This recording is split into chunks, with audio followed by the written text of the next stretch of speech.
कारगिल लड़ाई नहीं होनी चाहिए, क्या इस बात पर मुझे निकाला? हमारे दौर में भारत के 2 वज़ीर आज़म पाकिस्तान आए, वक्त ने हमें दुरुस्त साबित किया। मियां नवाज शरीफ ने 93 और 99 का हिसाब मांग दिया।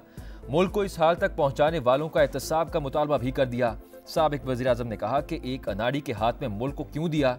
कुछ किरदारों ने भागते दौड़ते पाकिस्तान को ठप करके रख दिया।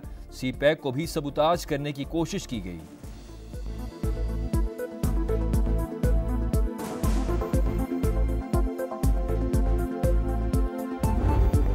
3 बार सेलेक्ट होकर आए, मियां साहब एक दफा इलेक्ट होकर आए। बिलावल भुट्टो का चैलेंज। तिमरगरा में वर्कर्स कन्वेंशन से जारहाना खिताब। बोले रायबंड का वजीर आजम चौथी बार सेलेक्ट होना चाहता है।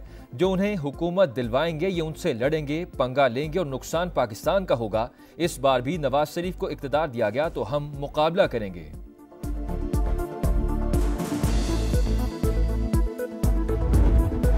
नवाज शरीफ को फेवर मिलने का कहने वालों को शर्म आनी चाहिए। मरियम नवाज का बिलावल भुट्टो को सख्त जवाब।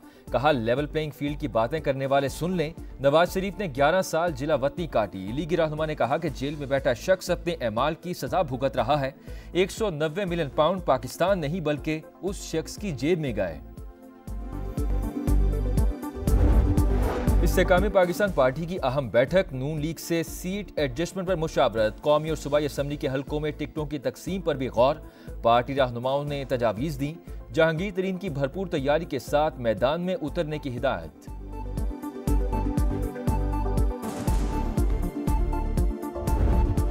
सर्दी हो या गर्मी, इंतखाबात होंगे और मुकर्ररा वक्त पर होंगे। इलेक्शन कमीशन ने सिक्योरिटी सूरत हाल को भी तसल्ली बख्श करार दे दिया।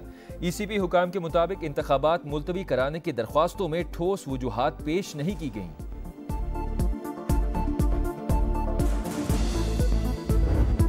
$190 मिलियन केस की तहकीकात। पीटीआई काबीना के 3 वफाकी वुज़रा परवेज खटक, नदीम अफजल चंद और जुबैदा जलाल नैब के गवाह बने।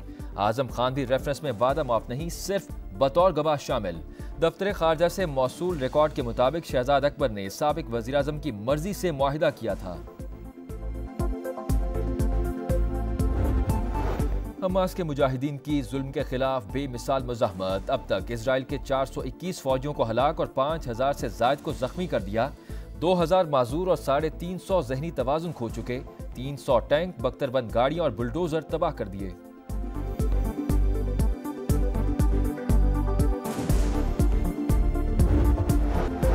अमेरिका ने सलामती काउंसिल में जंगबंदी करारदाद फिर वीटो कर दी। अरब लीग और ओआईसी बरहम। अमरीकी वजीर खारजा से सीज फायर के लिए इजराइल पर दबाव बढ़ाने का मुतालबा। चीन, रूस, तुर्की, ईरान, मलेशिया और सऊदी अरब की मजम्मत। फ्रांसीसी सफीर ने कहा कि सलामती काउंसिल फिर नाकाम हो गई। तुर्क सदर का सलामती काउंसिल में इस्लाहात का मुतालबा। इजराइल मुजालिम के खिलाफ अमरीका और बरतानिया समेत दुनिया भर में एहतजाज जारी। तल अबीब में यरगुमालियों की रिहाई के लिए मुजाहरा।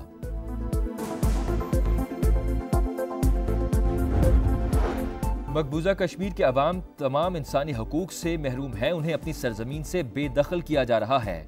आलमी बरादरी मजलूम अवाम को हक खुद इरादियत देने का मुतालबा पूरा करे। वजीर आजम आज़ाद कश्मीर अनवारुल हक का इंसानी हकूक के आलमी दिन पर पैगाम। कराची पर स्ट्रीट क्रिमिनल्स का राज। रमा साल डकैती मुजाहमत पर 124 अफराद की जान ले ली गई। तहलका खेज रिपोर्ट सामने आ गई। 80,000 से ज्यादा वारदातें, 2,000 से ज्यादा गाड़ियां और 54,500 से ज्यादा मोटरसाइकिल छीनी या चोरी की गईं। शहरी 25,000 मोबाइल फोन से महरूम हुए। 599 घरों में डाके पड़े। 2 बैंकों को भी लूट लिया गया। वारदातें बढ़ रही हैं, तहफ़्फ़ुज़ कौन देगा? शहरियों का सवाल।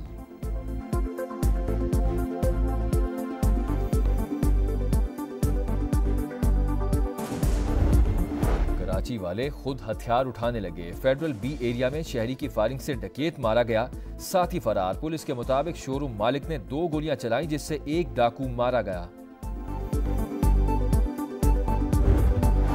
कराची में गुटखा, आइस और मुनशियात की फैक्ट्रियां बंद नहीं करवा सके। निगरान वजीर दाखिला सिंध हारिस नवाज का एतराफ। कहा सिंध बलूचिस्तान बॉर्डर सील कर दिया गया। आईजी सिंध से मिलकर पॉलिसीज बना रहे हैं।